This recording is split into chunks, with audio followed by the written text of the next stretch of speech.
and hand it over to all of us to hear a bit more, because I also know that maybe some of us are meeting each other for the first time today. So I'd love to get to know a bit more about you as well. But today's session marks the launch of the 5-week program, the program titled Crafting Your Brand Investment. And really what we're going to be covering in this specific session, in this specific program, is the fundamentals of branding and impact and mission when it comes to raising investment. So we just did the little arrival practice. I'm just going to quickly give you an overview or introduction about who I am. This is my co-founder, Lee, and he's currently actually doing the other session around sales and marketing. So therefore, there has been maybe a bit of confusion at the start on, who should go where. But he will be also facilitating some of the sessions in the upcoming weeks as well. More about myself, I'm calling from Porto, Portugal. I'm originally from Yemen, though, and I grew up in Germany. I then studied in Scotland and moved around in Europe primarily, but also have connections to the Middle East and have always been kind of going back and forth as well. I studied business management with marketing in Scotland, but also started a freelance career even before I studied in digital marketing and marketing strategy, and quickly started to consult different startups as a kind of generalist marketing strategist. Over the years, I kind of started to pivot more and more towards trying to understand the why behind things and trying to also, I think, see the extractiveness of some of the old colonial capitalistic system that we're in. And so started to also question, how does marketing fit in this bigger kind of systemic shift that I really am passionate about, which is building an economy that's driven by heart, by love, by regeneration. So really an economy and a set of businesses that focus on healing communities and our planet. And this is kind of the context of where I'm also be talking about in these sessions. So you might hear some things that maybe some traditional branding person or marketeer wouldn't say. But why? So I'm also one of the co-founder of Zebra Growth. Zebra Growth is a growth marketing agency for the impact-hearted. So we're using marketing strategy, branding, to really help the acceleration of the shift to a regenerative economy, an economy, like I said, that focuses on giving back to communities, as well as our living beings. And the regenerative economy is an economic system that that restores and heals people, communities, and planet by prioritizing circularity, or by prioritizing equity as well as resilience over extraction and exploitation. And that's kind of a core lens that, again, we've been looking at marketing and branding through, trying to understand how can we actually reframe and reapproach marketing from a more regenerative context that really prioritizes and empowers communities' health, as well as ensuring long-term well-being over short-term profit maximization. And so how we do that is we empower impact organizations to cultivate their impact through an ecosystem-driven approach to marketing with a focus on fostering health and resilience. And this is a way more maybe holistic approach to marketing than usually, but we actually believe that cultivating health in one's organization, but also thinking about the health of your ecosystem, of your marketplace, is also a key foundation or a key condition that will allow you to thrive long-term. I'm going to skip this bit, and before I jump into the program, I'd love to actually open it up to the group here and just hear a bit more about you. What's your name? What kind of, inspired you to join the sessions or this program, and maybe a bit about your why and your what. And I'm just gonna maybe select one person, and what we can do is just like pass the ball to the other person. If you don't want to share, by the way, you can also just say skip. You can also just share your name and say a weird fact about yourself. That's also okay. Anything is welcome in this session. But it would be really great to just get to know each other a bit more before we kind of go into the heavier kind of, or the main content piece. And with that, I'm maybe going to pass the ball over to Cecile. Please let me know if I'm saying your name right. Hello. Yes, my name is Cecile. So What do you want? So my name is Cecile. I created a business called The Epicery. I'm selling. So what we do, we create exotic products. So I'm starting with exotic fruits. I'm French. I used to live in France, and I was born in Africa, West Africa. I don't know if you want to know something else. So. Amazing. I think last question before we move on is just the why. Why do you do what you do? Why? Because I wanted to do something I'm going to enjoy, and also I love creating new products and discovering and sharing and sharing. Yes. Cool. Thank you so much. Feel free to throw the ball to anyone else in the group. I don't know, Nia. Sorry. It's okay. Hi, it's my name's Naya, everyone. Nice to meet you. That was a really nice start to the session. I missed yoga this morning, so I felt like it was a real nice little bit of loosen up. So yeah, my name's Naya. I'm the founder of Tribe. Tribe is a mobile app that is created to crush the invisible load that parents have to carry day in, day out. The why is because I love following my dreams. And when I had my daughter, I kind of felt a bit compromised, and I found a way that I can still follow my dreams and raise my daughter to be a champion and not feel guilty every time I have to hand her over somewhere else. So yeah, that is why. I am in London and it is freezing, which is why I'm under my duvet at my desk. And I'm really excited to be a part of this accelerator. It's my third one in the space of like 4 months. Really want my business to take off next year. So I'm doing everything I can to make that happen. So I'm really open to learn from all of you. So yeah, please, if you have any suggestions or ever want to chime in on anything to do with me, please feel free to do so. And I'm going to throw the ball to somebody that I know. David, I'll throw the ball to you. Hey, good to see you again. So we just did the last program together, so that's so we know each other, which is great. So hi, I'm David. I'm the founder of Brokit, and for us, filling forms really sucks. So what we've built is an autofill solution similar to like Google Chrome that autofills what's similar to Google Chrome's autofills. That also fills your like details similar to how it fills your username and password. And then this product is for insurance brokers. And then we currently have 15 companies on board that are using it right now. And then half of them are actually using it, the other half are just not doing anything with it, but that's fine. And then in terms of the why, so I really loved what you said about the like kind of like whole secular economy and equity. So I think for me, a big part of the why for me was it was around helping people to get jobs, because like I kind of spotted the problem I saw was that it's really hard for people to get a first job, because a lot of people ask for you to have like work experience, and then it's impossible to get work experience if you haven't got a job, right? So it's kind of like one of those catch-22 problems. So part of what we do is, and then I mean, one of the things we're proud of doing, right, is we've had like I think something like 8 interns have gone through us. Almost all of them have been paid, apart from my friends, which sucks for them. But yeah, we've had like 8 interns go through us, and then gone on to get jobs in like other companies, which has been really amazing. And for us, we get like really talented people. And I also studied in Scotland, so I went to Edinburgh University. So yeah. Nice. Lovely. Thank you so much for sharing, and lovely to meet you all. Really inspired by the amazing project you're working on. I'm going to now quickly shift over to explaining the actual program contents and what we're going to be going through, as well as diving into today's topic, which is going to be the first of 5 topics that I'm going to be introducing. But really, in the coming 5 weeks, the aim is that I want to help you uncover the soul of your mission and translate it into a compelling story that resonates with angel investors and venture capitalists. That's kind of the high-level objective. If I do that in some direction, I'll be very happy, and hopefully you as well. So what does that really mean, or how are we looking at it in terms of it like planned outcomes, sorry. Number 1 is I'd like to help you understand how you can craft a clearer brand story. Number 2 is I want to help you define your value proposition in a more articulate and clearer way.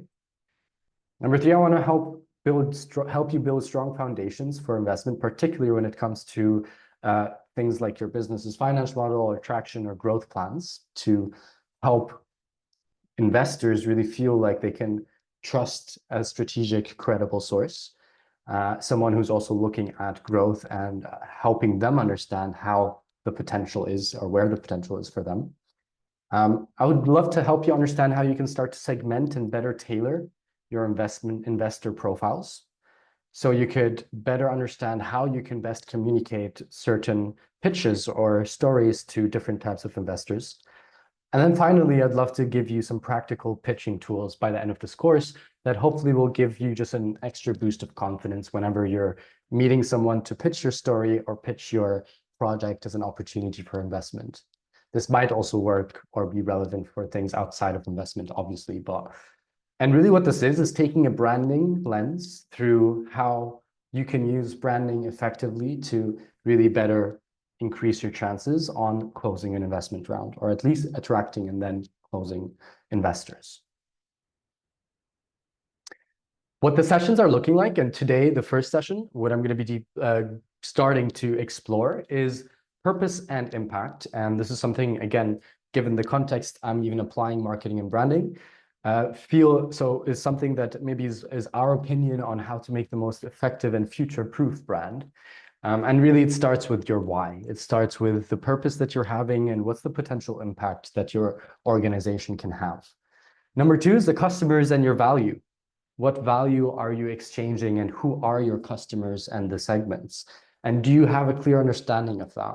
And can you communicate that confidently and clearly? Number three is your business and investor fit. So do we actually know who is most likely to want to invest and is able to invest in my venture, in my organization? And do I have an understanding of who those segments are and how I can best tailor my pitch and my story towards them? Number four is, do you have confidence around your go-to ecosystem or go-to-market strategy? So can you actually outline a simple yet convincing and effective go-to-market approach that highlights your business's potential and lays out a clear roadmap of how you're going to enter a new market and grow? And then number five is helping you craft your pitch. So taking all of those things that we really kind of discussed in the first 4 weeks, and then kind of summarizing it with how can this now change, for example, your pitch deck or the way you approach pitching to potential funders and investors. I'm going to maybe stop here really quickly before I go into explaining a bit more around what regenerative marketing and branding is. Do we have any questions in the room around the sessions and I guess around the high level outcomes or intended outcomes of this program? Cool. Then, if you do have any questions, by the way, again, this is the beauties about having a smaller group. Feel free to just put your hand up and interrupt me, and we can quickly open it up for a chat. Before I dive into the first topic of purpose and impact, I'd like to maybe just share a bit of my view of how I came to what I'm going to be delivering or how I'm going to be delivering the rest of the sessions in this program, but generally how we are starting to work with different universities as well as accelerator programs around the world in helping them reframe how to use marketing as a force for good, right? And the reason for that is this is something that started to become really evident for me. Our growth at all costs narrative, that's pretty also, again, colonial kind of driven mindset, has led us to maybe an increased average GDP, but also a way worse situation in terms of inequality as well as biodiversity loss. And so why has this been the case? Well, there's many factors, but actually the invention of marketing has been one of the biggest factors to actually influence or propel and accelerate this. So marketing has been used to really toxically influence the masses, and with that, produce a culture of overconsumption at all costs without considering things like equity, without considering things like biodiversity loss or climate change. And so we are starting to reframe how we can start to use businesses as well as marketing as a force for good. And we start to look at marketing and branding. And when I say marketing and branding, they're interconnected fields that I would put into one umbrella. And I'm going to get to the difference of the two in a second. But we like to see things through these 4 lenses. Number one, marketing or branding that prioritizes holistic health, so is life-centered. Number two, marketing and branding that integrates systems thinking. So it removes the need to control the future and recognizes that things are complex and changing, and there is an emerging potential of that. Number three, it's ecosystemic in design. So it looks at community partnerships as key marketing and growth motions that organizations should prioritize to create better resilience and to start to complement others rather than compete. And then number four, cyclical and curiosity. So recognizes that things need to die to be reborn, recognizes that seasons and phases of growth and contraction, experimentation are natural elements of natural processes, and so should also be applied into branding and marketing strategies. Now, I alluded to that before. Well, what's the difference between branding and marketing? There's another session on marketing today. This is about branding. Hopefully, this is a bit of a zoomed out perspective that can help clarify that. But just one quick side note before I go over this, they are very interconnected. And every different marketeer or branding expert will give you probably a different definition of this. So just maybe be aware of that. But how I see it is branding is who we are, the very identity and character of your organization, while marketing is how you build brand awareness and achieve growth. So branding is your high-level strategy, while marketing encompasses your tactical goals. Branding is the bigger identity, who am I and why am I here? Marketing is the what's my approach to reach my objectives, grow my market, or potentially scale my impact. So this alludes me to the big magic word, why. And a lot of you might have heard this from Simon Sinek, start with why. Yes, Simon Sinek does say start with why, and a lot of branding experts have caught on to that trend. At the same time, most people don't truly authentically do this right. And that's because usually people think about why would people, like, what can I say here to make myself or organization look attractive to people? And even though that's not totally irrelevant, actually understanding the true why do you exist and why are you here and why does it matter, which are very deep questions. I prefer to do it after the yoga class. So if you are going to yoga class, maybe schedule some 10 minutes, like really, why am I here? And like, what's the purpose of it all? And this can become pretty deep, like I said, but the more you dig deeper and the more authentic it can get and the more unique it can get, the closer you are to building a really good brand, or at least building a foundation of a really good brand. And so this brings us to the first kind of exercise I'd love us all to think, and ideally something that you can start to reflect and get deeper on. What does branding mean to you? And what's the core why of your business? And if you've already answered that before, I'd love for you to go one step deeper. But further on, if your brand was a person, and it might be a person, by the way, a brand can be a person, how would you describe their personality? So those are two simple questions I'd love for us to start on. And I'm going to give everyone a couple of minutes just to reflect over these two questions and see what is the why, what is in a person? And there's no right and wrong answer. You can say something different tomorrow. It's not like we're recording this and this is going to be finalized. And again, if you've thought about this before, I'd love to challenge you to go one step deeper, because most times you can go one step deeper.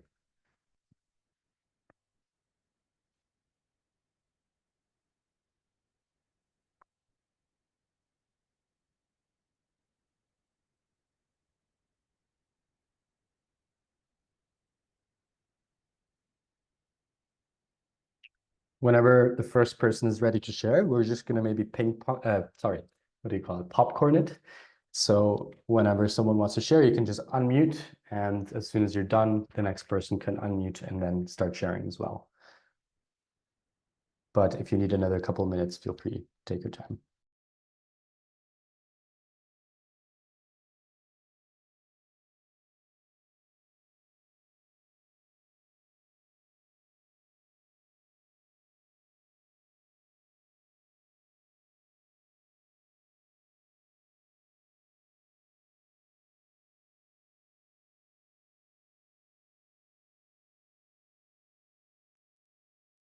Okay, anyone who wants to courageously go first?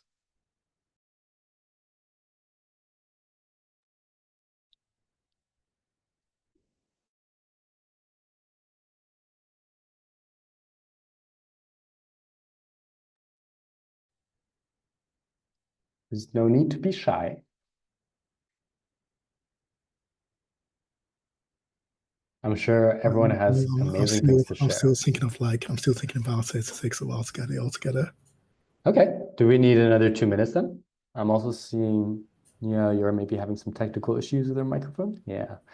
We'll give it another 2 minutes.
How are you doing, Nia?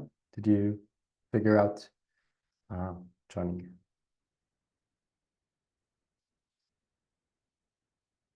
If you're still struggling, it might help to leave and come back to like. Okay, I had to leave and come back. Aha.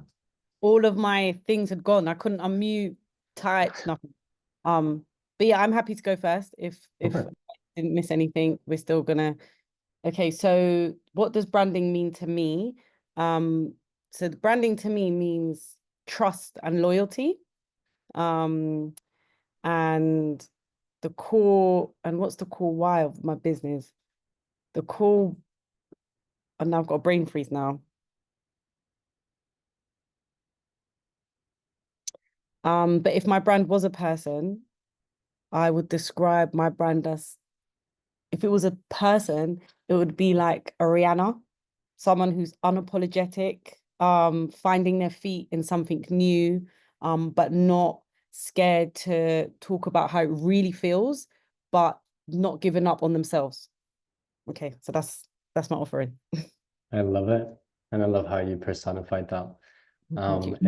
If at the end we come again to, if you hear other people's whys and yours comes back to mind, please free to unmute. Yeah.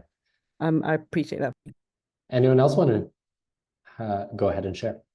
David, do you feel ready now? Yeah, I can go now. Cool. All right. Cool. All right. So it's interesting because like with the why, it's hard to describe the why. There's a lot of stuff there, right? But I think I'll say one of the driving factors for me is like I'm a Christian, so like I think religion is like so for example, the Christian values are a really strong driving factor. And then there were kind of like there's kind of like two things that pop to mind when I like go from there, right? So one of them is like helping others. Cool. And then the other one is giving. So like, be a giver, like, that's kind of like when I think about the why, so like to help others and then to also give, it's related together. And there was this really cheesy thing I came up with a while back, and then it's really cheesy, but like it's one of those ones that resonates with me. But it's kind of like changing lives one line of code at a time. And then a big part of what I've done is basically just teach people how to code and then see them go on to like get jobs afterwards. With the second question, if our brand was a person, how would you describe the personality? Cool. So the way I'll describe it might be different from other people. Is I think we're definitely we're like fun. I'll say we're like our brand's a bit of a gambler. So like we take risk at times. We're chilled / relaxed. It's not always true, but we're chilled, relaxed. We're friendly, and then we're also giving. Thank you so much for sharing. And last but not least, Cecile. Hello. So for me, the branding mean the way the world is seeing my company, myself, and the values of the company, what I want the company to represent. And the why, it's for me, it's community, building a community.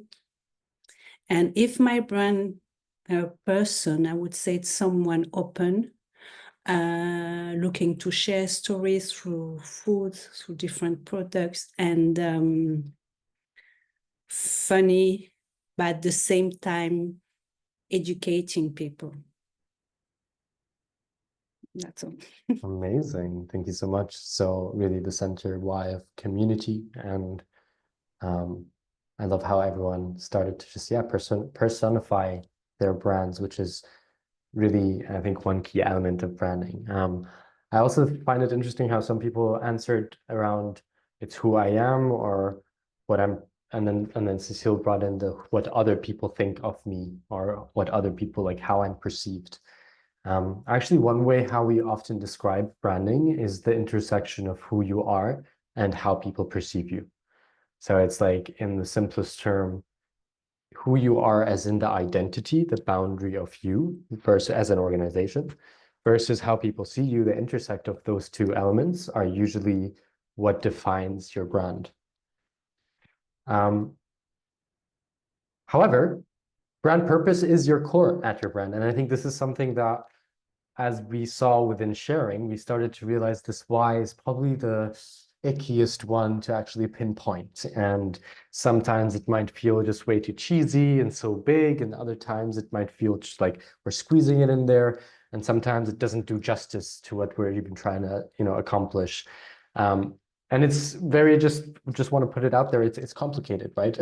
As you said, it's very deep. It's very connected to understanding oneself, to understanding what's the motivators even for yourself to starting and running this business. But then also there's elements like looking at actually, what the world needs as a way that can start to create some relevancy and kind of ground that a bit. And it's a process that is also not something that you can define overnight, or especially not within a workshop like this, but it is something that you can start to revisit and refine more and more and more over time. So your brand isn't just a logo or tagline, it's the story, it's the impact you're going to create, it's the values your business represents, and it's also how you're perceived by the outside world. And a strong brand is also built on a purpose that endures beyond day-to-day operations. It's not just about your business and what your business does every day, but the impact that you're actually leaving behind. So how will you be remembered is a good way to approach when trying to think about what is actually a good way to start to position my brand and start to talk about my brand. So in the first exercise that we're going to go into just now in a second, and that's going to be a bit more focused around actually starting to help you better create your own brand narrative, is we will ask you to imagine the future and to uncover what matters the most today. So again, going back to this concept of what really matters the most, because you don't want to be sharing a lot of things.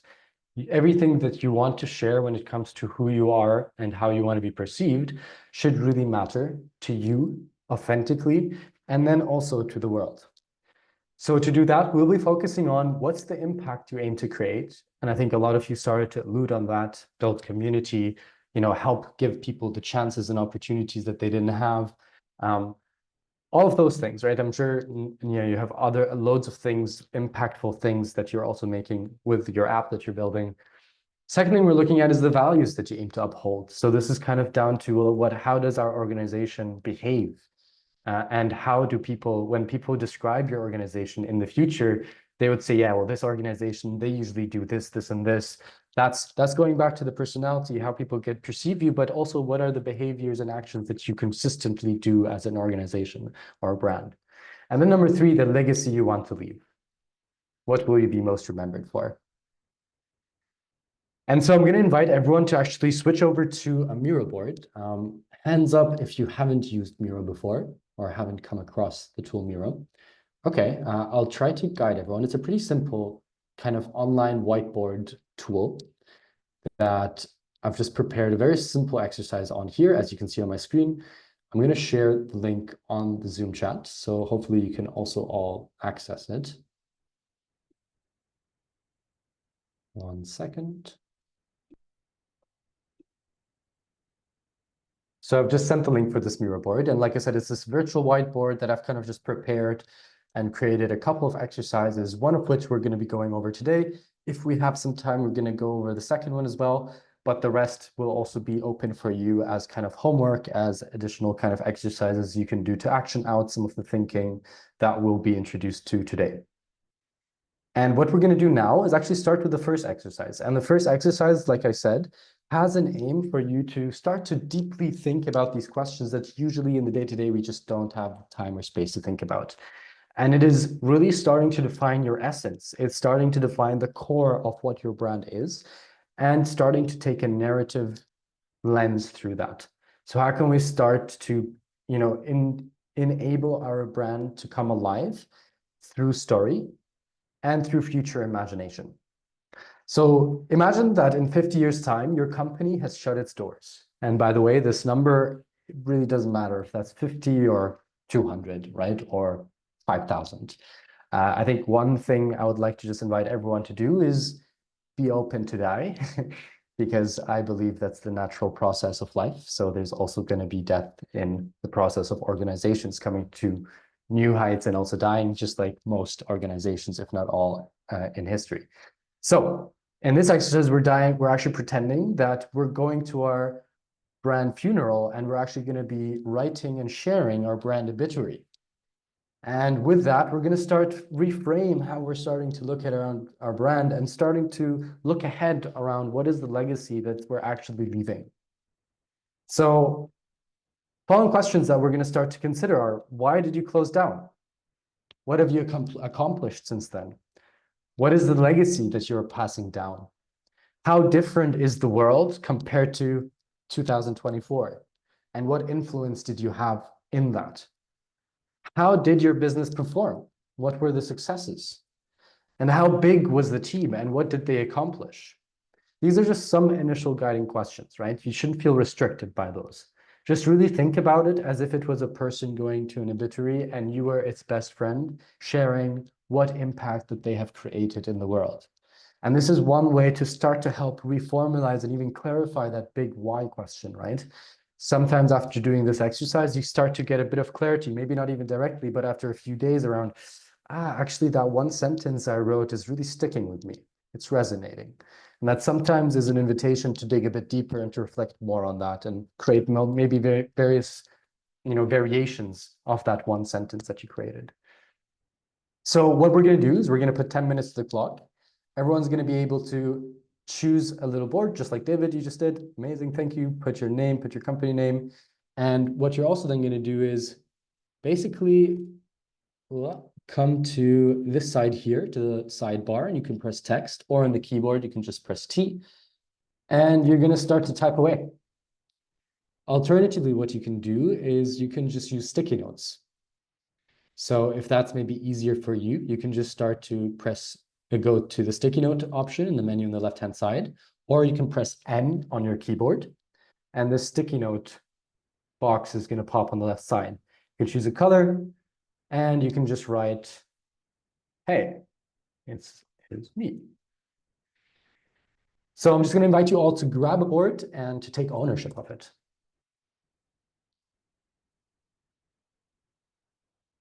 And as soon as you do, and how you take ownership is you just quickly scroll to the name section. You double click the name. If it doesn't allow you to double click the name, actually it might not allow you, just get a sticky note. I'm actually going to lay a sticky note here for people. And you can just add your name on the sticky note on the side of that box.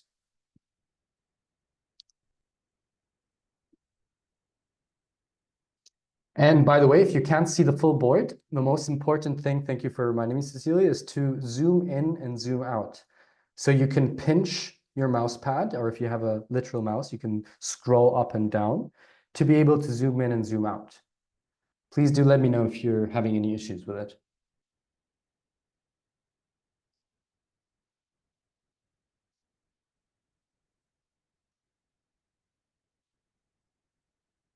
Cecilia, how are you getting on? Do you not zooming in and zooming out?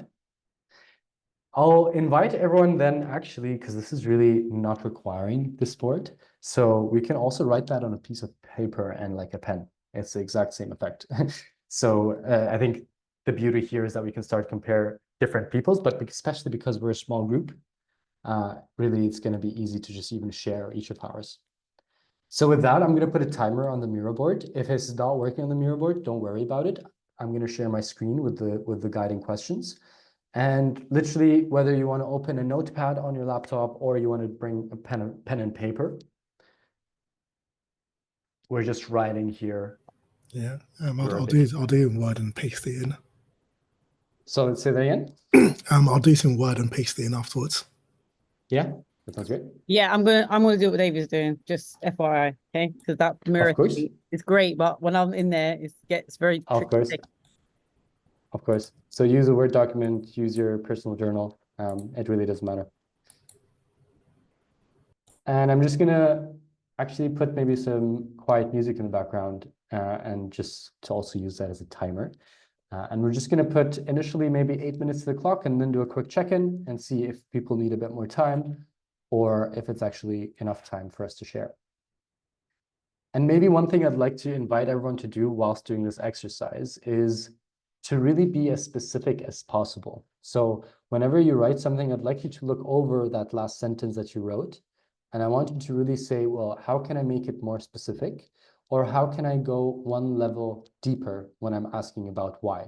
So if I write something, can I ask myself why multiple times whilst I'm writing this? And that just ensures that it actually adds in specificity and in depth whilst you're writing. Any questions before we start? Yes, I was asking. Perfect, thank you. Yes, no worries.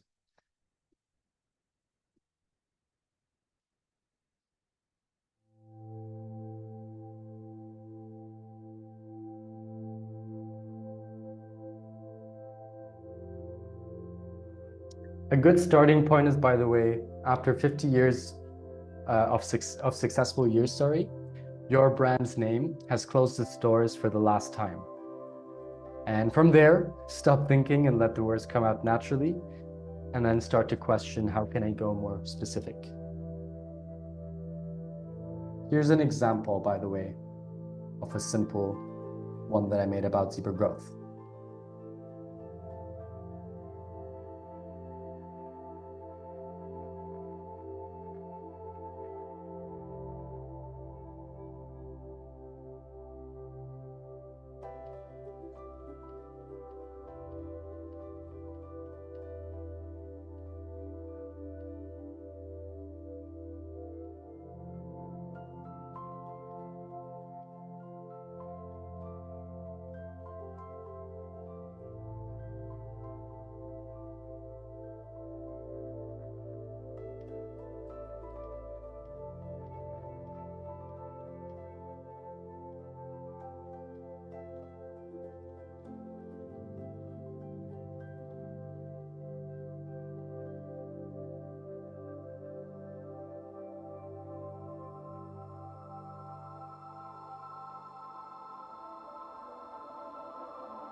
I'm just going to also quickly mention here that it's okay to talk about money in this section, how much money you've generated, for example. However, that's not the main point out of this. Actually, money is probably going to be one small element of the legacy that people will remember you by. So maybe just keep that in mind. Aside of the money, how will people remember you? What is the dent that you're going to make in the world? And this isn't a contract, this is dreaming, right? So we can be open here and imagine.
We just got about 1 minute left.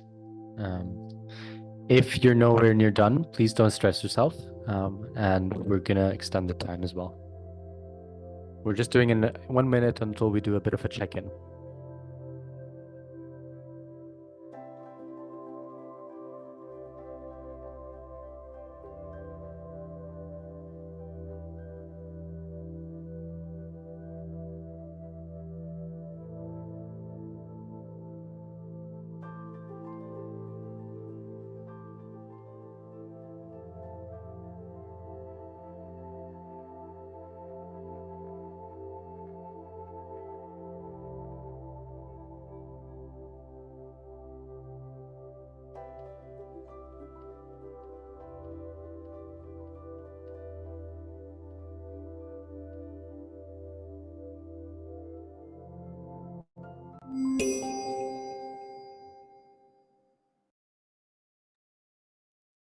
Right, I'll invite you to maybe just finish the sentence that you're currently writing.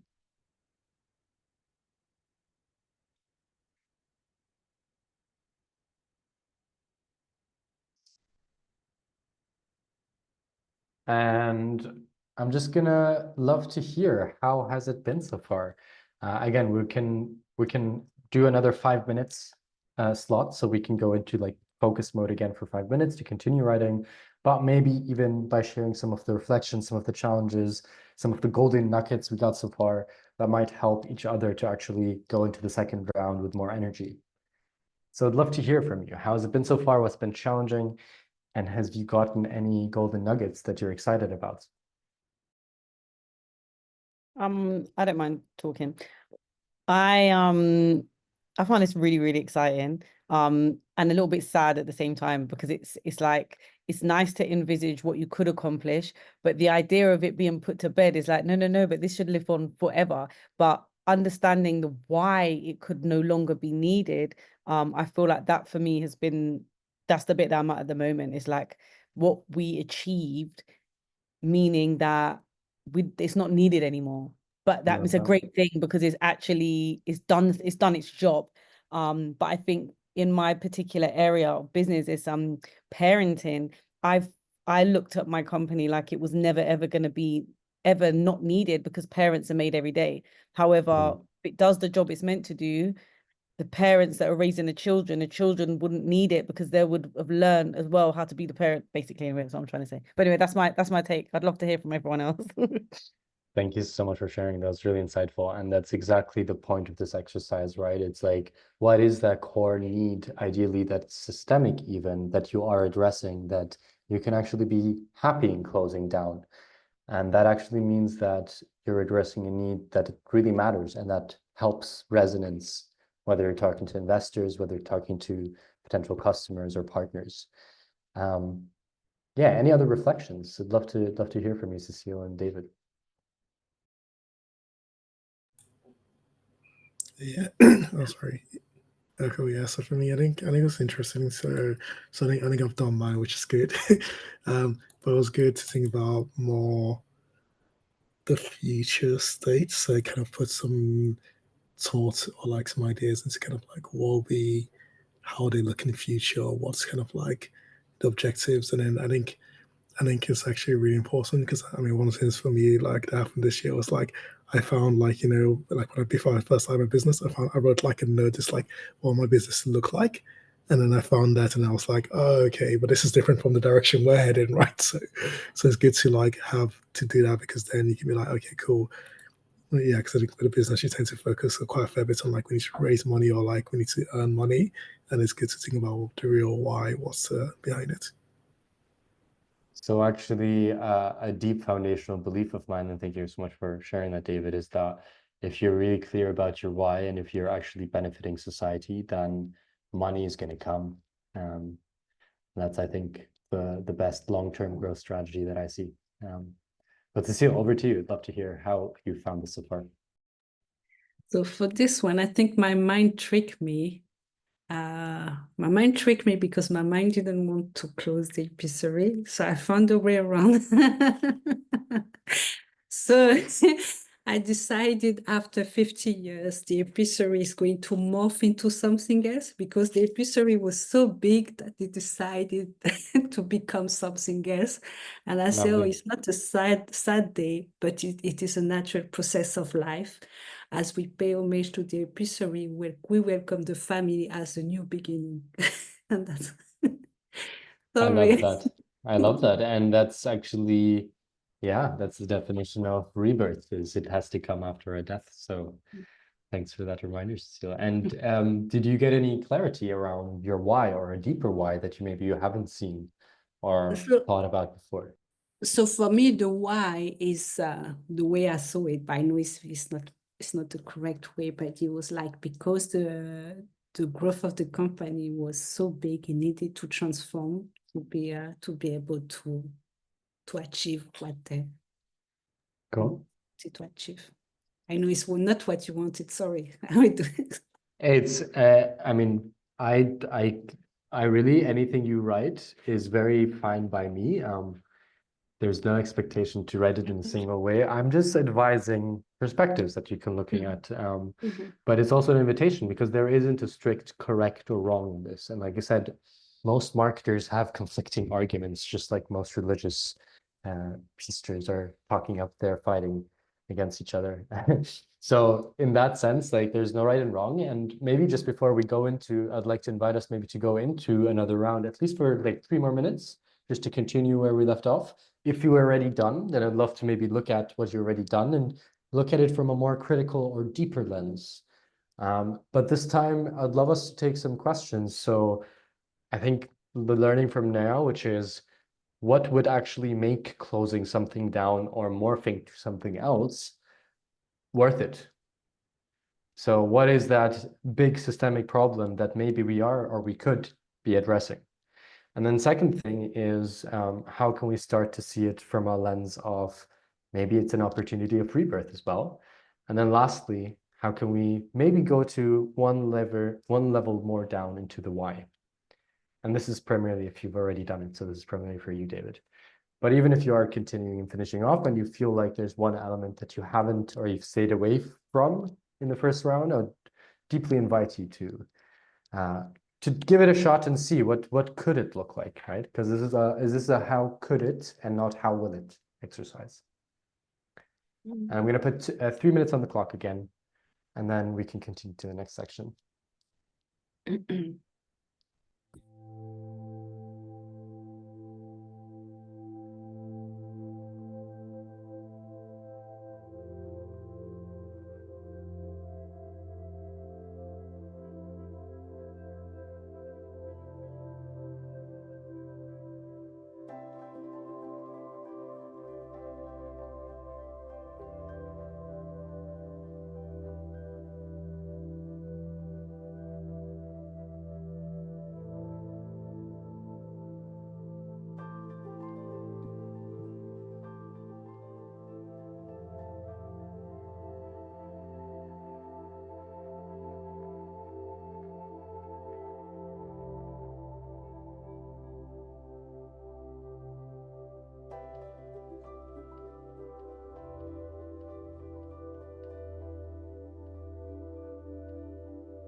All right.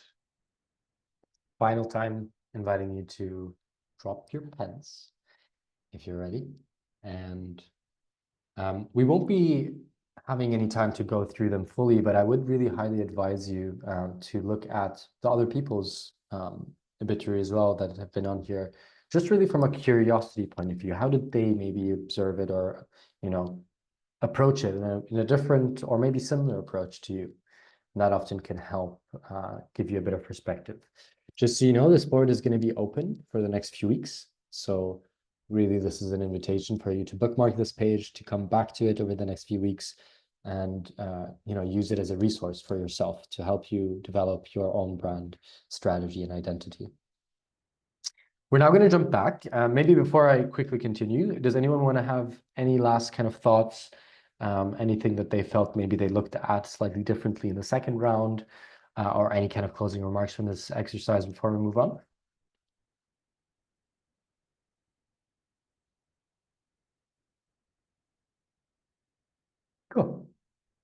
If not, then I hope that this was a helpful first step into really reframing your why and your brand narrative. This does not take 10 minutes. This usually takes multiple hours and multiple weeks as well. So sleeping over it and coming back to it in fresh perspective is sometimes super important, and going over it a few times, sharing it with a few friends or a few colleagues or a few people that maybe know my brand from far can often help you refine it. And then over time, you'll start to really feel like, wow, this is truly true to what I want to say and how I want to express the change that I want to have in the world, and the legacy that my brand can achieve. Can I say something? So when you was Please. saying that, I feel like especially when you're in startup mode, sometimes you're so forced to start focusing on the money and trying to generate, and oh, you need to be earning and how to make the money, that sometimes the vision can just get a little bit skewed because you're trying to make the bank. Of And I think course. with that, by doing this, it's helped me realize that no, the mission is still there. It's just kind of now chiming in like what is not coloring outside the lines, if that makes sense, but what is still helping you stick to your true purpose. So yeah, I found 100%. I found it really, Yeah, really, and really then helpful. I totally agree with that, because every now and then I'm just like you see, get so focused on the money, and like the next, and it's always money is the problem. And then yeah, so I think it's been really good to have a think about, okay, do you know what? Yeah, because I think you're just so focused on money, it's ridiculous. Yeah, no, it's true. And then even understanding that, okay, cool, I completed the mission, and then seeing, actually, but the money could have come from all of these other places that you probably didn't even realize, because I'm so focused on subscriptions today. But then part of my obituary was, we launched a cartoon that served as a way to teach children how to manage their finances, when it's like, it is part of the journey, it's part of the purpose, but it's not part of the right now. But it doesn't mean that it's not ever going to be a part of it. It just, which, so yeah, it's really, really unique way to look at it. It did look like death to begin with, and and then I realized how, actually it's not death, it's just, is going to the It's next life. chapter. Yeah, it's life. I love that. And I totally agree. I think what this kind of exercise, or really you can see this as a ritual, right? As a meditation journaling prompt that you can do over and over again, maybe even once every month or once every few months. Put it in your calendar. It's a simple prompt. Let's rewrite my brand obituary, right? I think the two things it does is like ground us in our why. And at the end of the day, yes, financial security is important, but beyond that, the why is what's really going to drive us, anyone else really dedicated to our organization. And it's really what is going to convince also people to invest in your brand long term. Not only your why, but not having that why is like dating a person without a soul. It's not as exciting, maybe. Maybe that was a harsh comparison. But in any case, I totally agree. So grounding yourself in a why, but also the other thing this helps you do is start to open your horizons. So start to open your perspectives around how you could achieve what you need to achieve. Because we are often fixated in this next business model that we're focused on. And it might be absolutely correct right now, and I'm not even challenging that, but maybe in 5 years it will be completely different. And you not being open to those adaptations might actually limit your growth and your impact in the long term. And again, so it's not like we're ignoring money here. Money is like a given. It's just like we're saying we're going to set up HR processes. Hey, that's a given.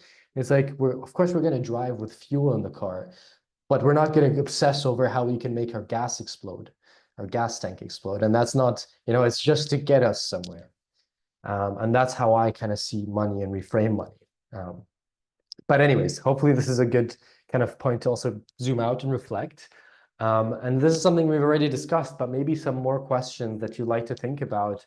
And if you'd like, feel free to take a screenshot of this. I'm going to be sharing the slide decks, obviously, with everyone and the Miro boards. But some questions you can also start to think about is what stood out most to you in your brand obituary. And this is something when you go over it again and again, like I said, especially if you go and sleep over it and like over the weekend, then have another look when you're in a different mind state, maybe read it out to another friend. Is there any sentence or two that really speaks to you that's like, oof, that's actually, every time I say that, it's like kind of tickling something inside of me. And sometimes it needs to be reframed and rewritten, because words do matter a lot of the times when it comes to what resonates with us and what doesn't. So just maybe have that in your mind. You can rewrite things in the way it's written, but the true meaning of some sentences sometimes resonate more than others. Another thing is, did anything unexpected come up as you wrote your brand obituary? So just as you were mentioning, building a cartoon was something that you've actually not really had in your roadmap. Yet it actually, when you started to dream, it could have looked like that would be way more impactful than maybe other stuff that you're currently focusing on. So are those any other unexpected things that came up in your brand obituary, and how can you start to maybe shift your perspectives, or shift the way you see your brand or what it can become a bit more into a wider horizon? And lastly, and this is a question after we maybe kind of just heard people's reflections, how would you do this exercise differently if you did it again? And that's really a really good question to ask yourself, especially if this is the first time you're doing something like this. So maybe these are just questions you can reflect on, ponder upon over the next few days. You don't necessarily need to write answers to them strictly, but I'd just love for you all to just start to, reflect on these core questions. And one thing I'd love, especially when you're thinking about how can you do this exercise a bit more differently, how can you start to think bigger and more systemically? So when you're thinking about your why, when you're thinking about the change that you might be able to create in the future, whether that's your local community or it's all parents in the world, how can you start to think about what is actually the most systemic effect that we're starting to have? A, because that means you're actually creating more impact the more you focus on that. But B, it also means it becomes a lot more attractive for investors and potential funders who want to see systemic change. We're now going to jump a bit forward. So this is the brand obituary. And as you saw, it really started to help us reframe the why. Really helped us to reframe what is the reason we actually exist. And now I'd like to pivot into purpose statements. And the purpose statement is really what we'd advise as the next step from that. After you do your brand obituary a few times, now it's time to really define a clear statement that defines your purpose, your reason of being. So a purpose statement describes the most relevant systemic reason why a company exists and who is serving. This is really important, the two elements, systemic or most relevant systemic reason. So I'll give you an example. If I'm helping to transform the SME market in a specific geography, that will allow us to help them to track their carbon footprint better and to be more aware around the risks of their CO2 footprints, then I might not want to think that solving climate change is the most relevant systemic problem. However, for the United Nations Climate Change Committee, that probably is more relevant to them, and it is appropriate for them to actually address that as their core systemic problem. I mean, they are founded by multiple nations around the world and are funded by billions. And the core reason was because they wanted to mitigate and adapt to climate change. So that's very relevant to them. So I guess the question to you is, what's most relevant? That is the biggest systemic problem that is relevant to you. That's how you can start to view it when you're starting to pinpoint that main problem. And then secondly is, who are you serving? And is that clear? Who that is kind of on the receiving end of that impact? And purpose statements help drive an organization missions and goal. This is going to be core. So this is actually one of the big misconceptions of branding is good branding helps you sell more. And I'm not going to challenge that, but at the same time, it actually does a lot more because it guides a lot of your decision-making processes for your whole business and strategy. So it creates your culture, right? It's the core of your culture if you're growing a team.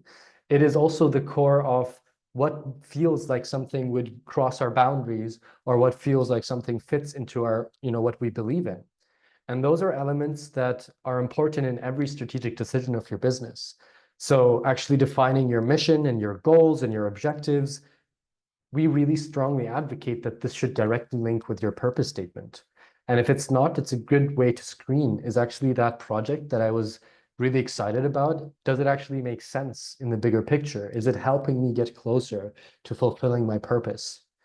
And that also starts to change the momentum and helps you start to be able to say no and yes to things in a way more effective way, in a way that ideally can give you also most fulfillment as an owner, right? So I'll give you some examples of some purpose statements that I like or that I would describe as good. One is from Lush, to make products by hand with only vegetarian ingredients, free of animal testing, and with little to no preservations. Just want to point out that, again, even in this, there's no right and wrong. There's no magic formula for your purpose statement, even though there are many formulas out there. Another example of maybe a direct comparison of what's a good or a bad, or maybe less good purpose statement. Here in the left, that's pretty vague, not as specific. And specificity is, again, something that really matters. Is how can you be specific yet not overcomplicate what you're doing, right? So on the left, we're here to end climate change for good. Really broad, doesn't necessarily tell me for whom or who we're serving there. On the right side, we're here to remove plastic from ocean to marine life, so marine life thrives. It's the same organization repositioning how they express their brand, or at least, sorry, their brand purpose statement. So I guess what learnings can we take from this is, A, how can we be specific and address a systemic problem that's really big, yet still relevant to what we're doing? It's realistic, it's credible. If you're talking about something that's so big that it becomes uncredible, people won't trust you. So what's this trustable, biggest systemic challenge or problem that you're addressing, or that you can start to better address? And secondly, who are you serving? So here, as you can see, this is so marine life thrives. We're not even talking about humans. We're talking about non-human living beings that we are serving. So that's also fine, but it also can be humans. It could be teenagers. It could be moms. It could be dads, right? There's no exact right or wrong. It's just how can we learn this perspective of being specific, systemic problem that's relevant to us, and also start to introduce the who. Now, important thing is we're introducing the who we're serving, not necessarily always who we're selling to. So as you can see here, no, they didn't actually have this. The longer version of Lush's purpose statement actually talks about the handmade kind of artisans that are behind their supply chain. And that's one of their core purpose, right? It's connected to their core, who they're serving. And yes, they're also serving their customers with great ingredients, but it's not the main systemic problem they're addressing. So with that, I'd like to introduce the framework of theory of change, because hopefully by now, we now have a better understanding of how we can write our purpose statement. But what next? How can we start to actually explain how we're going to realize that purpose statement? And this is where the theory of change comes extremely handy. Has anyone heard of the theory of change before? Cool. You have, David? Yeah, yes, yes, I have in the context of a charity, but not, but more just like, oh, I had to do an application form and then, like, yeah. But anyway, I've heard about it. Cool, thank you. Well, that's spot on. It's a great handover to me, really, because yes, this does primarily come from the charity world. However, it has also started to be used within the business transformation and innovation context as well. And so what this is actually a very simple framework to help us to better understand how we're going to achieve the change that we want to have, what we want to make, right? So it's our theory of how we're going to get that change done. And it actually consists of these key steps. There's multiple adaptations of it, by the way. This is kind of our adopted version of it. And it starts with saying, actually, what is our emerging outcomes? So the very, very right. We would start at the very right, then kind of reverse engineer it. Now, emerging outcomes are just another way to say, what does the future world look like when the problem is solved? And what are the outcomes that would emerge or could emerge that we maybe even never planned for, but that is still aligned with solving our systemic problem? And that's, again, going back to what we're starting to write in the brand obituary, right? So what are the key big outcomes that we're envisioning in the future? And we might not have total control of them. That's also just a really good, important thing to be aware of. This is not us saying we're going to reach 10x in revenue. This is not us saying we're going to reach 50 employees, even though it's maybe part of it. It's again with the framing of what is the impact or the legacy that we're going to have in the world, right?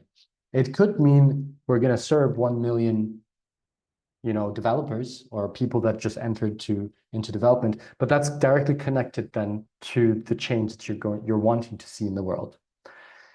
And from there, what I'm going to do is I'm actually going to jump to the very left side and introduce the concept of thrivability conditions. And we start asking ourselves, well, what are the foundational seeds, conditions that will allow us to actually thrive and achieve our emerging outcomes?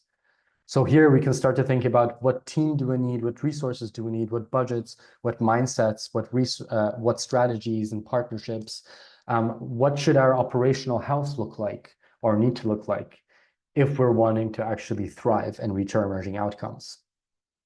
Then from there, we look at the key organizational growth initiatives. And this is, again, a bit of a kind of marketing twist to this theory of change. But what are the key activities that you're actually prioritizing at the minute for the coming foreseeable future? And this is something, again, that we would recommend to be at least every year once. So what are the activities that you're prioritizing that will help you in succeeding or reaching those impact goals? What is the direct impact of that impact of those activities that you can start to kind of monitor or become aware of? And what is then the midterm impact we're expecting from these outputs? I'll maybe give an example because I think it's always easier to look at examples. So, for example, I'm going to give Zebra Growth as an example, as that's my organization, and it's probably easiest just on the spot right now. One of our emerging outcomes is that we start to educate the next generation of marketing students and actually equip them with the tools to transform businesses inside out. And this is not something we're addressing right now, by the way. This is kind of maybe one of our potential emerging outcomes. Another one is that actually all businesses are very clear around the impact that they want to have. And we actually live in an economy that's driven by purpose and impact. These are some emerging outcomes for our organization, even though not everything is under our control that I'm just talking about right now, right? Then we're talking about impact. What is the concrete midterm impact that we're going to have? Well, we might actually, the impact that we're going for is to reach, 10% of organizations in Europe and allow them to grow their impact through a regenerative lens. We might also say that another impact is that we're going to support X amount of underrepresented founders because that's becoming a key strategy and pillar of ours in our organization to empower them to thrive within their organizations. And then we go one step back and we reverse engineer that and we think about output. Well, what are the outputs that are required and able to get me to that impact? So, for example, people feel more confident after coming to our programs and coming to our workshops. So confidence levels gains within the participants. Other outputs could be that people start to get more clarity and start to reduce the levels of anxiety when it comes to growing their organization. It could be that people start to actually see initial traction within the goals that we helped them to define and clarify. And then finally, we reverse engineer that one last time and think about, again, our key organizational growth initiatives or initiatives. And we start to ask ourselves, now, when looking at all these steps, are these growth initiatives or initiatives that we're prioritizing, do they make the most sense? Is that actually what's going to pull the lever to help me generate my outputs and generate my impact? And not only can, again, this be used as a way to help you make decisions within your organization, but it is this complementary with your purpose and brand epitome is going to give you all the ingredients to be able to share your brand story as effectively as possible. Because this is basically the outlines of, what are the conditions and the seeds that you are focusing on, and what are the key activities that will allow you to change the world or be part of changing the world, right? And this is where the name of, this is my theory of how we're going to create the change in the world. I'll maybe just quickly pause for a minute. Any questions?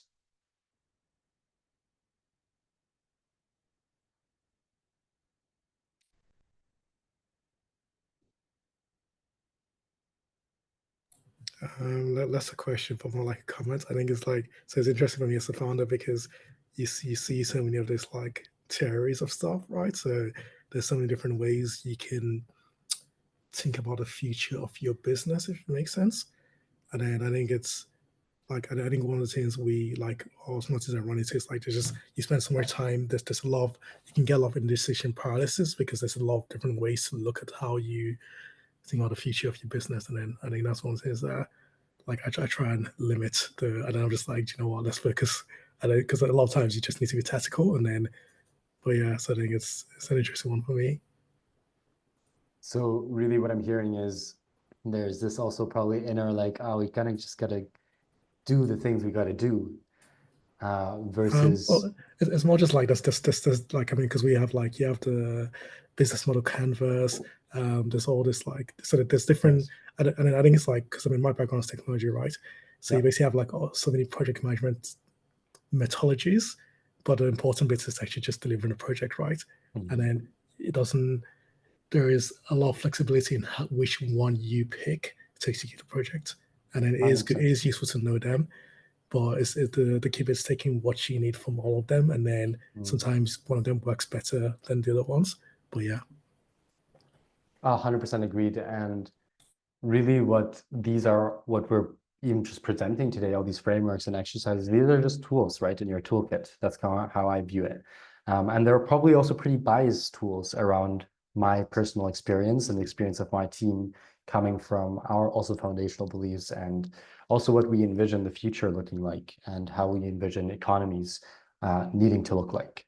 So maybe that's also just one thing to keep in mind, that definitely these are tools and there are other versions of this framework or similar ones that might, so you don't have to do them all. However, I think it's important to really test them or a few of them out and then decide for yourself as well, like what actually makes most sense. I think one big differentiation in the tools and frameworks that I'm introducing today is, again, it's that foundational belief that if you actually do something that really matters to you and to society, and if you're actually doing something that energizes you and generates health for you and your ecosystem, then you will be A, more profitable in the long term, B, more attractive for investors, and C, you'll also be more future fit and being more adaptable and resilient. So that's kind of the bias that I'm putting in to the frameworks that I'm introducing today, right? and think that's just I important. think you're totally right in there. And I think it's just, I think I've got bias against theories of change, but it's because the other thing I do is run a charity, and then I've like had to do like applications for grants where you have to specify a theory of Yep. change. I'm like, Yeah. yeah, but it just, but it is like, but yeah, there is, yeah. So it's probably more my personal bias, which is theory of changes. By the way, I also could challenge theory of change as a framework, right? So I'm not even that religiously tied to a lot of these frameworks. And like I said, a lot of these are just toolkits. Also, the theory of change can be done in very different ways, right? So what we're introducing here is a very high-level, story-driven approach of theory of change. I've also been in the charity context where you had to write like 3 pages to explain your theory of change, and I definitely actually don't think that that's productive in many ways, and it does not, it doesn't bring you further. But actually, when we're looking at this, yes, it can help you with your funding applications for sure. But what I'm most interested in is how can this help you create a more credible brand story that actually resonates truly and deeply with funders, but also everyone else that you come across or that comes across you in your path, right? And really the amount of businesses that use this is very, very little, very little. And the amount of charities that, overcomplicate this is too much. That's how I like to see the theory of change. The theory of change is also pretty linear, and your emerging outcomes it can change year after year, right? So again, this is more of I would see it as a way to help you refresh, kind of audit your own priorities and the way you start to share and express to the world who you are and how you're achieving the things you want to achieve.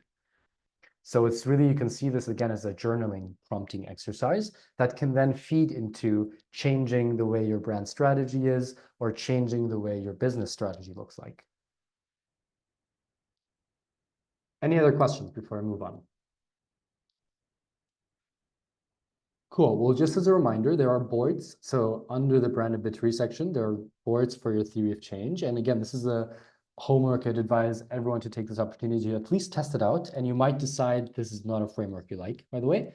And that's also okay. But I would challenge you to invest at least 1 or 2 hours and really be open to seeing, is there anything that you can actually take from this specific framework? And there's guiding questions under each one. So starting with thrivability conditions, going to what are your key organizational growth initiatives. And here, when I say key, we are talking about the top 3 to 5, like really what are your priorities? What is the big picture, the 3 to 5 things that matter the most?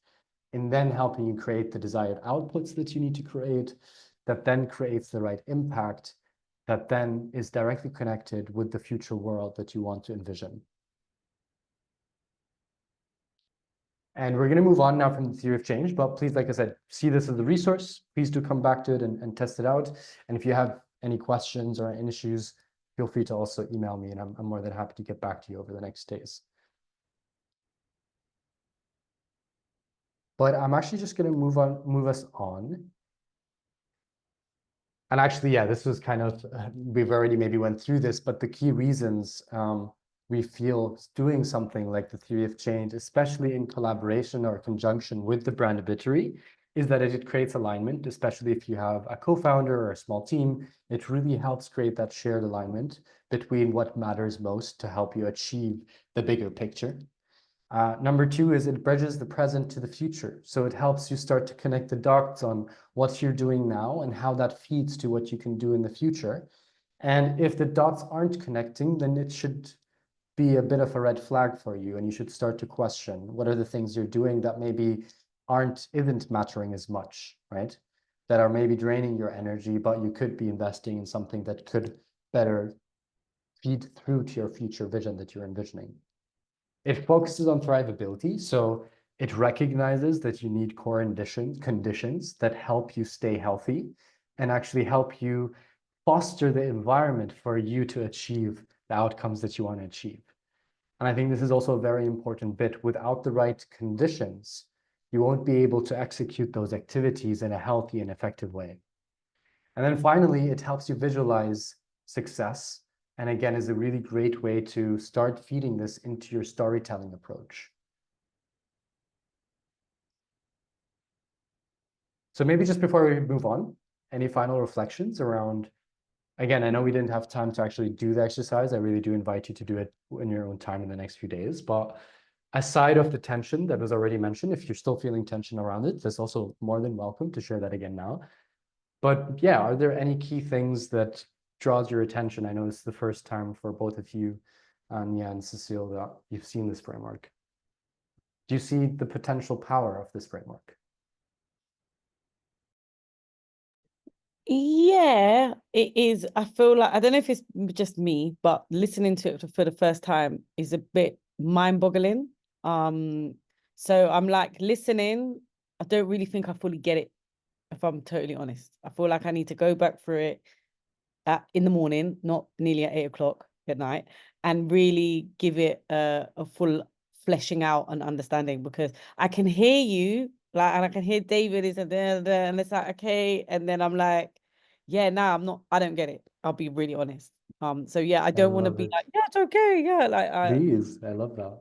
Thank you so much for your I honesty. feel like, but I kind of get, I get a little bit of it, and I feel like, okay, cool. I just need to live with it and kind of understand how it's in line with where I'm at. And I think once I put my company in the theory of change itself, then it should start to come true to me.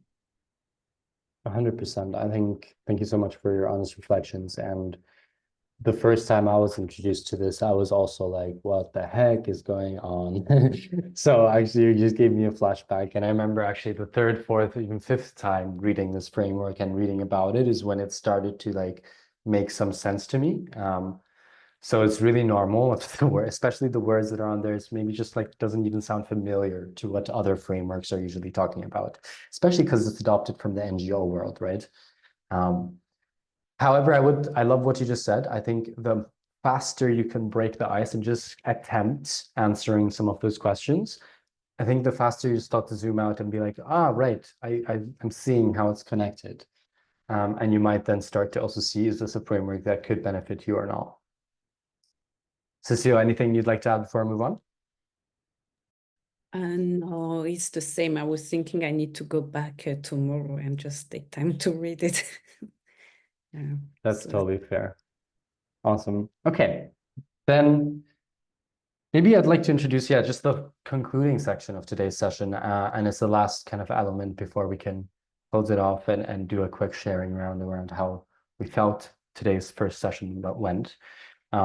Really, it's to help you understand, why should you even care about this? Why am I even sharing this if you're joining the investment readiness program and you're maybe thinking about how to raise funding so that you can build your operations and so you can deliver and produce your product, and like, what the hell, what are you telling me this narrative stuff for?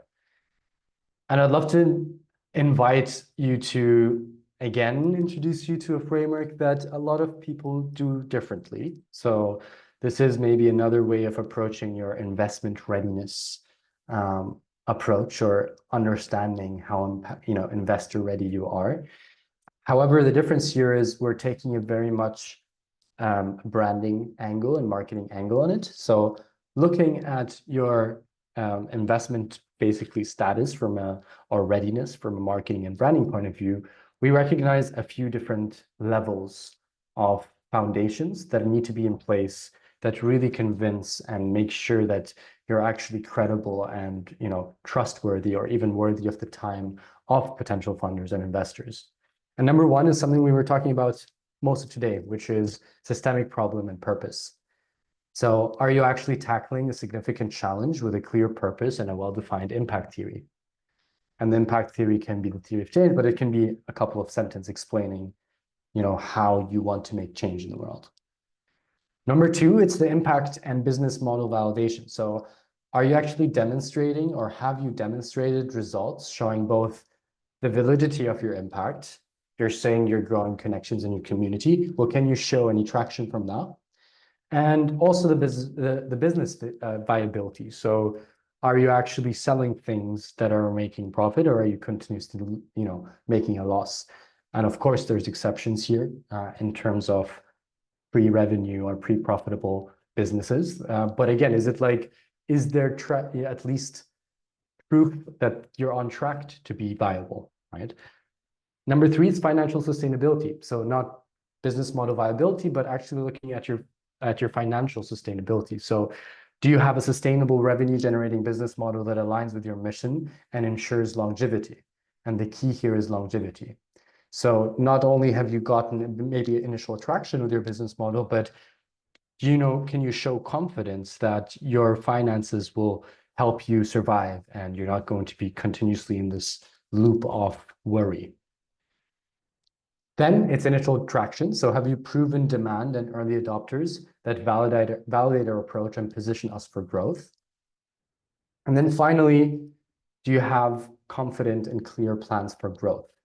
So do you have a roadmap for scaling your impact, or your organization's impact, expanding your reach, revenue, and enhancing partnerships to create long-term value?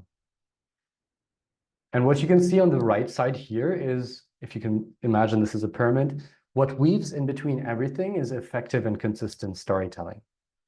So when you're approaching investors and you have your pitch deck and you're writing, the numbers and your history and what marketplace you're trying to enter, how are you actually making sure that these things are getting ticked off from that investor's point of view?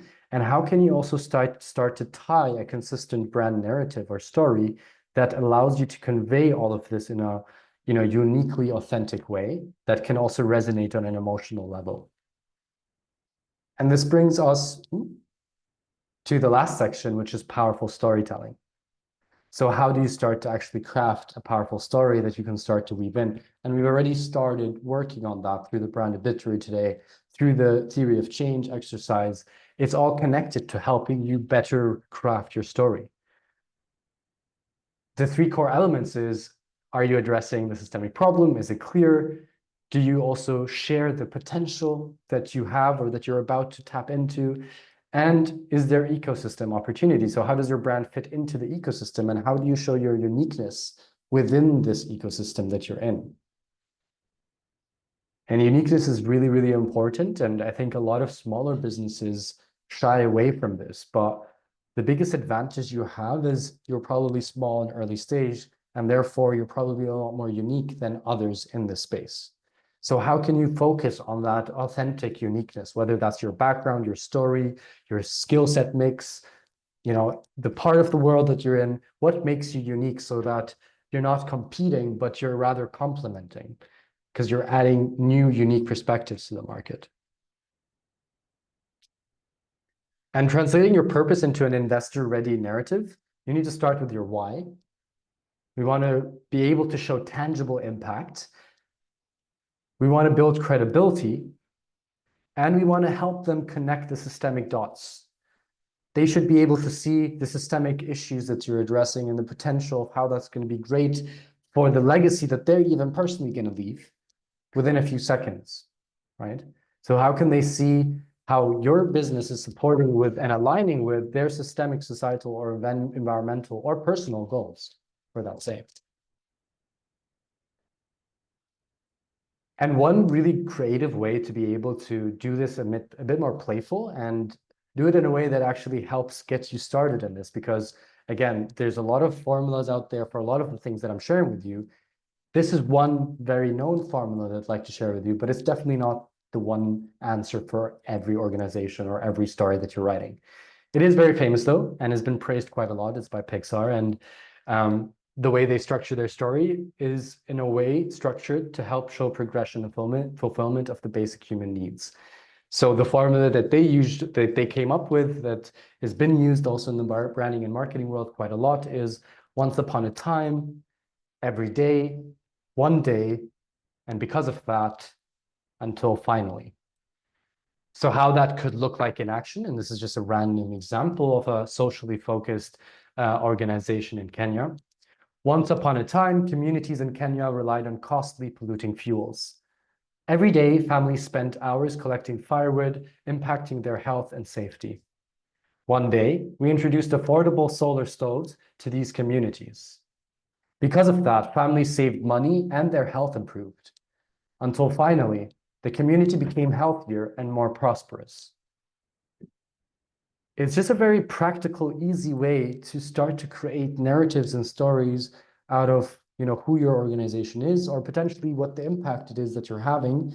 And it starts to even introduce individual figures in it, right? So you're being narrative driven within the narrative that you're writing. So you're inviting, visualization of this specific family in Kenya and their specific problem in the day-to-day kind of instance. So it's very kind of logically story-led. Like I said, there's many other formulas, but I'd love to invite you to play around with this. How can you start to use this formula to start to reshape your own brand narrative, or the impact that you're having within your community, or how you're serving your customers in a specific way. Other tips when you're starting to craft your story is to use visualization and sensory language. So how can we start to paint pictures of locations, of physical places, of images in people's minds, really, within our stories? How can we start to use sensory language? So how can we start to invoke taste and smell and listening, and start to give people sounds even in the way we tell our stories? How can we create a journey with visual imagery, as I just stated, so similar to the visualization? How can we also balance data with storytelling to showcase our impact as well as our business validity? So we're not saying here don't use data. Actually, we're very data-driven in how we work with most of our clients. However, not balancing the data with emotional, relatable human stories is not going to do the data justice. At the end of the day, people don't make decisions because of logic.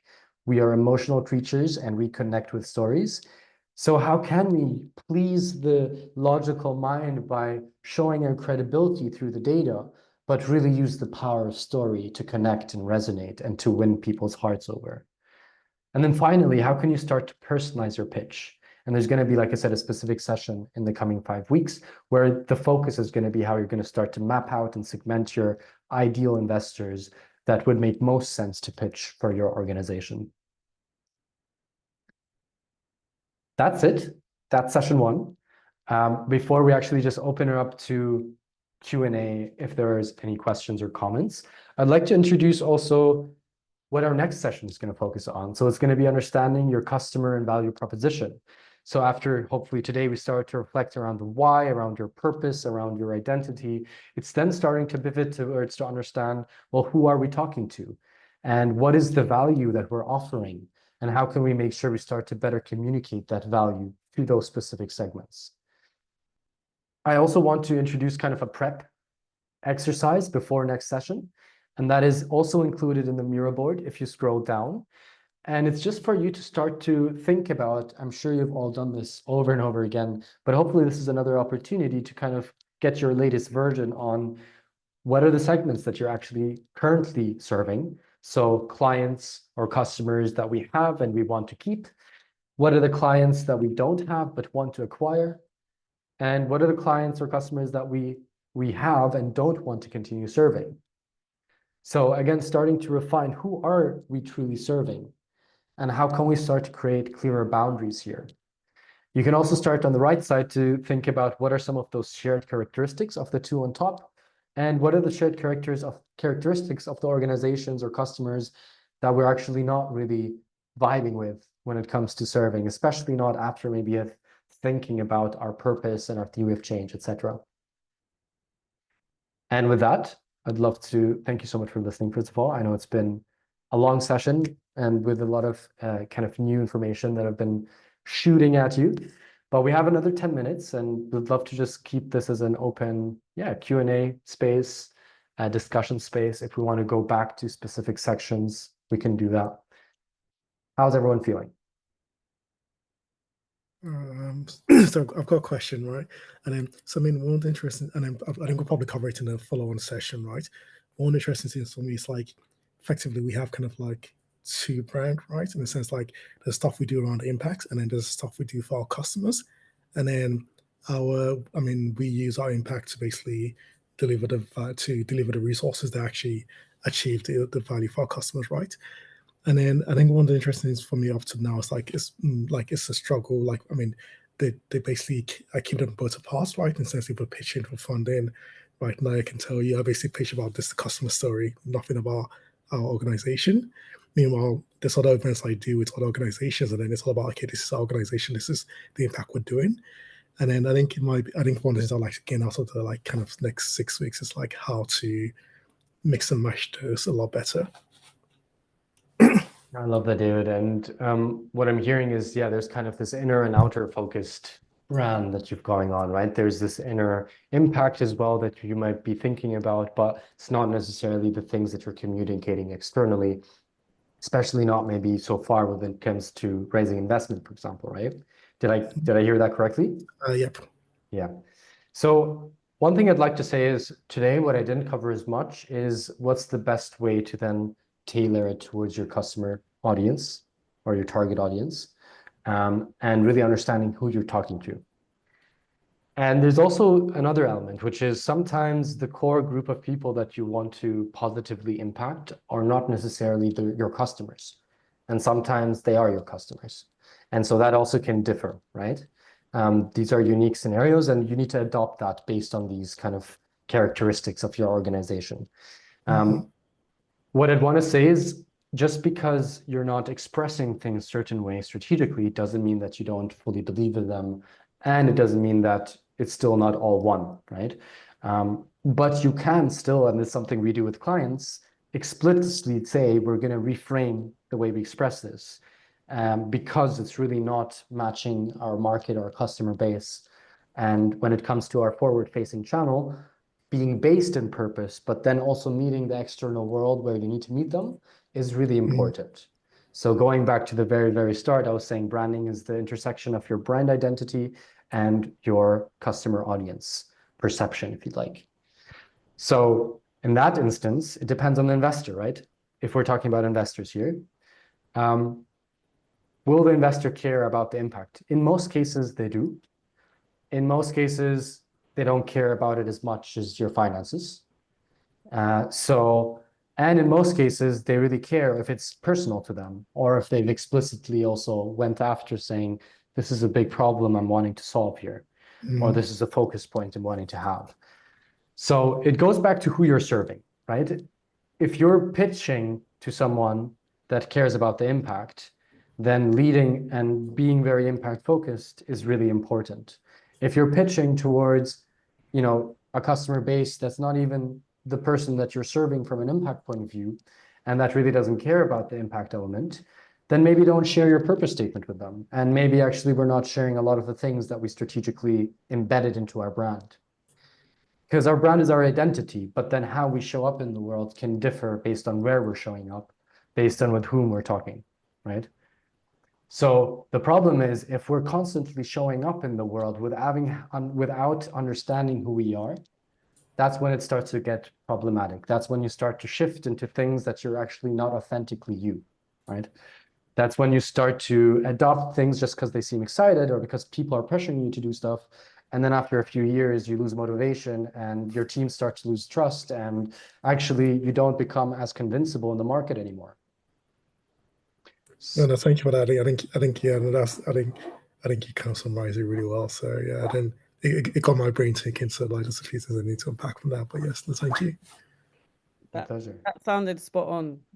That really like resonated with me as well, because I feel like when I've been building my company, my brand, my actual company is called Tired Ass Mum. It's about me, a tired ass mum. I'm trying to get solutions for tired ass mums. And then the pressure comes in because I'm now stood in a room full of men who are not mums, and they may have wives and with mums, but they're not mums. So then I'm trying to adapt it so that I'm talking to the men in the room, some of them being dads, but the journey is still not mum's journey. And then my relatable story now becomes a fumble because they're not understanding the problem. Whereas if I explain it to a mum who is an investor or a mum in the corporate world, they're like, get you. When I say it to a dad, it's a completely different conversation. And I feel like this is something that is going to help me a lot, because I'm not able to switch at the moment. I don't know how to step out of the tired ass mum conversation without saying, oh, dad, you're just a piece of shit. And obviously that is not what I need to be saying, So did that not work? Sorry, I'm very, very, very, very direct. But yes, that's where I'm at. So when you was explaining it to David, it's like, yeah, I get it. It's like the narrative and the conversation and the purpose, it is the same, but Yes. the delivery is going to Yes. be different depending on who I'm standing in front of. And then I suppose in a room full of a multitude of people, I have to decide who the most important person that I want to receive Yes. in that room is, because I'm not going to please everyone and I'm not going to connect with everyone. So that's what I got from it. So yeah, I'm really, really excited. Really, yeah, I've woken up. Yeah. But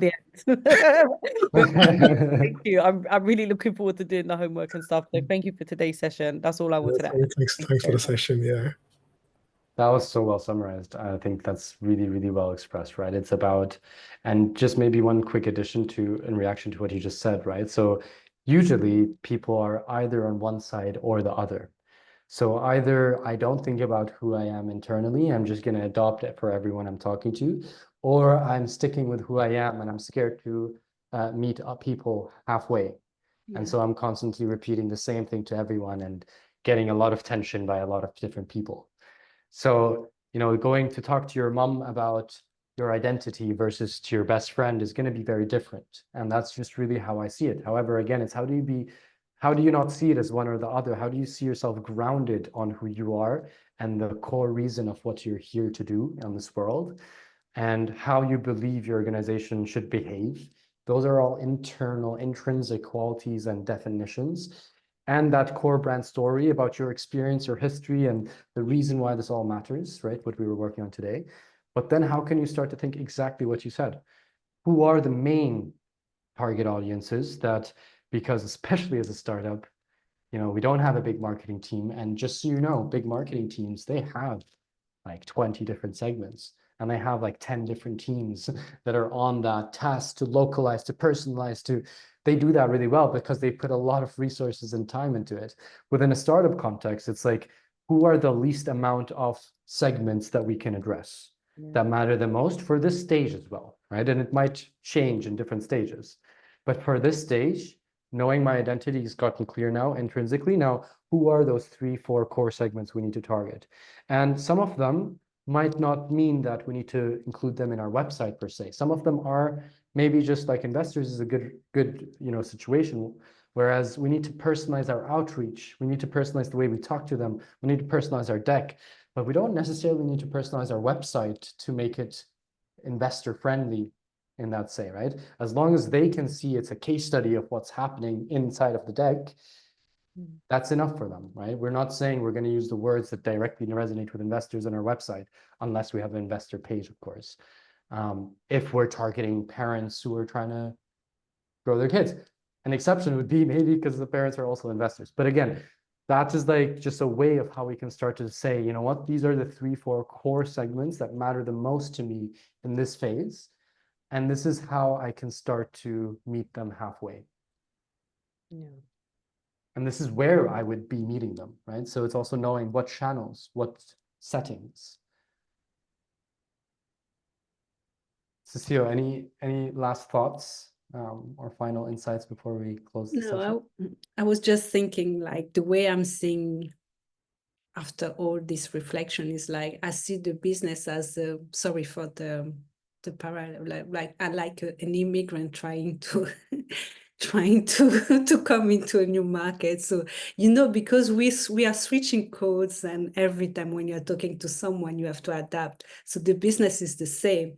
It's a person. So you know that if you are going to speak with an English person, you need to adapt this way to speak that way. If you want to speak with a French person, or you are going to an interview, you need to adapt to dress a certain way, to talk a certain way. And I think, yes. Ooh, I love that. And I don't know about you, but as an immigrant myself, I usually was conflicted with the purpose that my mom either engraved in me at home, or that I was so lost because I didn't feel like I belonged and had a purpose or identity. So I started to match everything else around me. So I love that comparison. That was really resonated deeply. And over time, I think it's like even just the question, why does life matter to me on a personal level, again, makes me even look at integration in a very different way. So I'm more grounded on who I am, but then open to integrating and adopting appropriately then. Amazing. Well, this is then the end of our session. It was really, really fun. Thank you so much for participating. Thank you for your energy. Really, really enjoyed this, even though it was a late workshop. We got through it well. Thank you. We're going to leave the Miro board open, like I said, so please feel free to bookmark it. I'm going to maybe Are you share. going to send us the slides as well? I will send the slides. Yes, they might come tomorrow, not today. That's fine, yeah. Okay. But I will And then send. are you taking the session with us every week, or does it change? So I'm going to be doing, I believe, 3 sessions in total, and Lee's going to be doing 2. But we're Okay. actually still going to coordinate who's doing what when. But we're going to be basically sharing the program together. He's currently lovely. doing the other marketing and sales session right now. Is it you next week? Oh, Yes, most likely me next week. okay. Amazing. Well, thank you guys. Thank you for sharing the evening with me. Okay. Thank you. Have a And yeah, lovely evening. I'll work on my boards. And if any of you guys want to email me or want me to check over what you've done, please feel free to do so. I can quickly put my email in the chat. And then please do. if you want to take it, let me know. I'll be working on mine, and I will be asking for feedback from everybody. So hold on, I'll just rerun off. Yeah, what I'm also going to do is I'm going to share also my LinkedIn, Oh, amazing. as well as my email address. And like I said, if you're having any issues going through the exercises, feel free to also email me, and I'll try to get back to you as soon as I can.